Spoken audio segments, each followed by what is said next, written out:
Well, after an atypical summer, as far as training goes, we still made it to the start line for Atlantic City 70.3, and both of us finished with time to spare versus the cutoff. It wasn't easy and it wasn't pretty, but here's a recap of my first 70.3 race.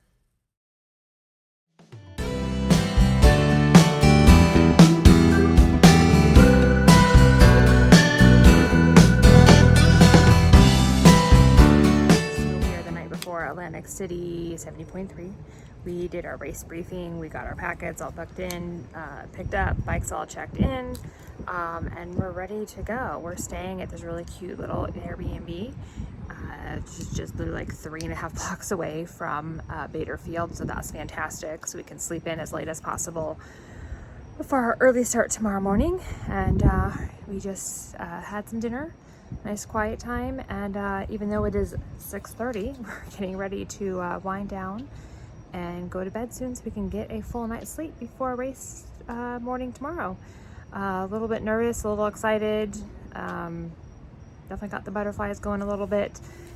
Really at this point, given the situation, we're just going for completion, nothing else. So we have 8.5 hours to do the 70.3 miles, and as long as I don't completely crash on the swim and I do my nutrition right on the bike and the run, I should be able to do it well within the 8.5 hours. So we'll see how it goes, and I'll fill you guys in on that later. We ended up in a predicament after our family vacation at the end of July, as after our travels, I ended up with a really bad cold. I intentionally didn't think much about it, as I assumed, like in the past, I'd skip a handful of training sessions, I'd pop right back in and everything would be good. But every time I tried to go back to a training session, either a bike ride or a run, the next day I ended up feeling even worse, especially really congested, trouble breathing.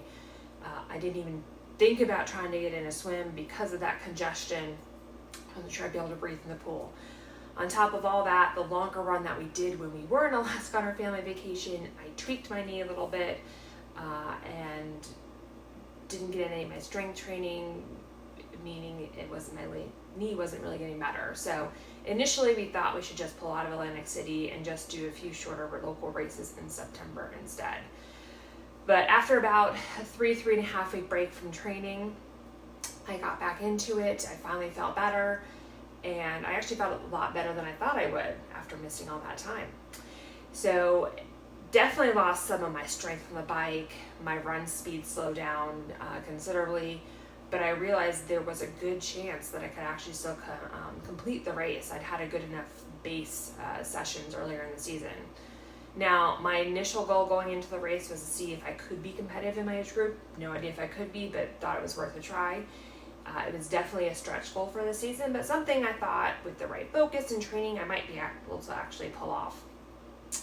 Obviously, with the setback there with being sick and injured, we realized that it really would be best to switch my goals around. So then it was 1, let's finish the race, and 2, let's have as much fun as possible to see if I can do this 70.3 without stopping. So this was our first Ironman branded race, so we got the fun experience of getting to go down on Friday, pick up our packet, poke around the tents after we checked in, sat through the race meeting by the race director to make sure we understood all the little ins and outs of the course, got our bikes all dropped off, and then we headed to an Airbnb, which was about 3 blocks away from the race start. Couldn't have planned that one any better. Obviously early to bed on Friday night so that we could get up and be back when transition opened up. We're the kind of people who like to have more than enough time to get set up, get our stretching in, take a walk, light jog or something like that, check out the swim course. So this was the biggest race we've been in thus far by number of people, so we weren't 100% sure what to expect. But dropping off the bike before, we already knew it was going to be really, really tight. I mean, the bikes were like that far apart, like inches. So I wanted to make sure we had time to get there, sort everything out, get everything set up, check on our bikes, switch out anything that might be broken. The swim was the part I was dreading the most. Between our vacation and I was sick, and then the pools get closed here at the end of September for their annual maintenance, and then I had an overseas trip a couple days before the race for work. So with all that factored in, I hadn't actually swam since the end of July, which is most definitely not something I would recommend people do. As I'm someone who swam competitively as a kid, so this has always been my strongest of the 3 areas in the race, so I hadn't worried about it too much. So for this race, for the swim, they had a self-seed by how long you thought it would take you to complete the swim. So I went conservative, went back a couple groups from where I probably would have been the beginning of the season to give myself, plenty of time and not be kind of bowled over by people who were faster. Then it was a rolling start with 3 people going in at a time, so no kind of mass start, which was nice. I will say that in my opinion, most people self-seeded wrong. The initial out on the buoys was also directly into the sun, which also made it difficult and frustrating to swim. I was surprised because of how people self-seeded incorrectly, how often I got bumped into or almost run over while I was swimming. And I actually feel like that happens a lot less in the shorter races I've been in. Nonetheless, I underperformed my expectations on the swim. I had obviously adjusted them and thought it would take me more time, but I thought I'd be able to do the swim plus all the transitions in a little bit under an hour. The swim in total took me about 50 minutes, so wasn't terribly happy with how that was when I came out, but I made do. I was a little slippery getting out of the water, so walked a little bit until I was on that kind of red mat, and then kind of jogged in transition, did that. Did a couple things differently this transition than I usually do in shorter races. One, I ate something when I was in transition while I was getting off my wetsuit. I had a bar ready to go. And then 2, I actually wore a 2-piece during the race instead of my normal 1-piece. So I had to get the top on before going out on the bike. It slowed me down just a little bit, but really nothing material compared to my normal transitions. But I had an hour wait time to get into the water, plus then the 50-minute swim. So it'd been almost 2 hours since I'd had nutrition, so making sure I got nutrition in before I started the bike was really important to me, to make sure that I didn't have a crash on the bike, nutrition-wise. So, as I said, the bike setup was a little odd overall with the closeness, but then we're in this big airfield, and the way they set it up is the timing chip to start the bike actually is almost a mile away from where you cross the line and mount your bike. So total distance measured on our bike computers was actually about 59 miles, not 56. So it was a longer bike ride, which is fine. Most of it was flat, so it felt really good when I first got out into the bike. I was really annoyed and pissed off at how my swim had gone, but I thought I could maybe make back some of the time on the bike. It's a relatively flat course, especially compared to what I'm used to doing around my town. That said, there were more rolling hills than I expected. There always are, aren't there? So there were sections where we were on a highway also, the highway that goes into Atlantic City, and while they very nicely blocked an entire lane for us to give us plenty of room, it was still a little heart pounding when the trucks go past you at 50 plus miles per hour, and nice get a little like gust of wind shoving you to the side. So as hubby and I had talked through the bike ride and the pacing before we went down to the race, we figured as long as we finished the bike in 4 hours, we'd have plenty of time for the half marathon at the end. But in reality, I was shooting for about 3.5 hours in my head, thinking I could probably pull that off. The first hour, I did 17.5 miles, so a little above the pace I had wanted to do, which made me feel great. The second hour, my pace did drop down to 17 miles per hour, so nothing notable. But the last 90 minutes were definitely the hardest from the pacing standpoint. I definitely felt myself slowing down, and I averaged about 16 miles per hour for that.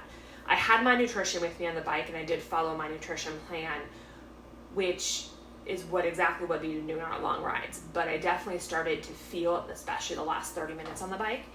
And I think there were a few contributing factors to that. Is one, given I'd spent most of August sick, I spent very little time training in the heat. So my body wasn't used to the heat at all, and here the temperature started to hit mid-80s pretty quickly and kept going up. The only liquid I had with me on the bike had a mix of electrolytes in it. I didn't have any bottle with just water in it, so I didn't realize I needed some plain water until about my third. There's some laps going on here, so about the third wait time through that aid station, I grabbed a water, but was probably a little too late. And then mentally, at the beginning, I was mad because of the first 2 things and how the swim had gone, and I should have known better, which was frustrating. I got off the bike after about 3.5 hours, so pretty much spot on to what I wanted to do. So I was pretty happy, and you know, that definitely boosted my spirits going into the run. I had a good transition from the bike to the run. Made sure I grabbed all my stuff. I had put some, you know, a drink there with some caffeine in it, and I got out on the run at a good at the pace I basically wanted to maintain for the entire run. So after about a mile though, the heat started to catch up to me. At this point, we're probably approaching 90 degrees, and my pace started to slow pretty dramatically. And after about 3 miles, my knee started to hurt as well, which I knew was a risk going into this race, so at least I'd worn my knee brace. And then after about 5 miles, my stomach started to feel a little upset, so I couldn't take on any more of the nutrition that I had with me. It was really just making it worse. Despite the fact that those were the gels I've trained with for years, they weren't sitting well that day, and I'm still not 100% sure what happened there. Maybe it's the lack of plain water. So combined with the heat and the caffeinated drink I had at the very beginning of the run, which is something that I wasn't used to taking on. And again, I know better than to try things the first time of the race, but lesson proven. So with the temperatures being really hot and hotter than it was supposed to be really, and there was 0 shade on the course, I decided after about mile 3 it was best for me to walk the aid stations, make sure that I was grabbing and drinking water, that I was grabbing ice every chance I could get. I did discover that when I dumped, because my race belt was so tight, when I dumped the ice down my top and my front and the back, it got all caught in there, and I had this nice kind of cooling sensation around my core for about a half a mile, which felt great and really helped me keep going. And about a mile 7 or so, when you're on the run here and you're on the boardwalk in Atlantic City, you actually go past the finish chute, and then you got to go out and back to come in another 6 miles or so. It's both exciting and frustrating. You're like just over halfway through, and there's the finish. But good to know you're over halfway down that point, and you can actually see and hear the finish line. So it's exciting. It was very exciting when you got back there, getting to take that turn on to the beach instead of having to keep running down the boardwalk. My final time was about 7 hours, 26 minutes and some seconds, a little higher than my initial goal, but you know, right around my adjusted goal, given the obstacles that we faced this summer. Overall, while frustrated I couldn't perform at a higher level, I felt great coming out of the race, and it only took about 2 days for me to feel fully recovered from the race. I'm sure I wasn't, but I felt great. So as we start to look forward to 2023 and that season, I'm going to work a lot harder on strength training this year and keep nutrition at the top of my list as well. I want to make sure that I can prevent as much of the injury issues as I can, and make sure I figure out whatever was going on in my gut during the race so I can continue to do these longer races. We've actually already signed up to do this race again next year, especially now that we have a personal best peak time to beat. So now we have a great target to shoot for. So, but now it's time for the off season, getting some recovery, some extra family time, and we'll start this whole process over again soon. Everyone, keep training hard, and I'll catch up with you later.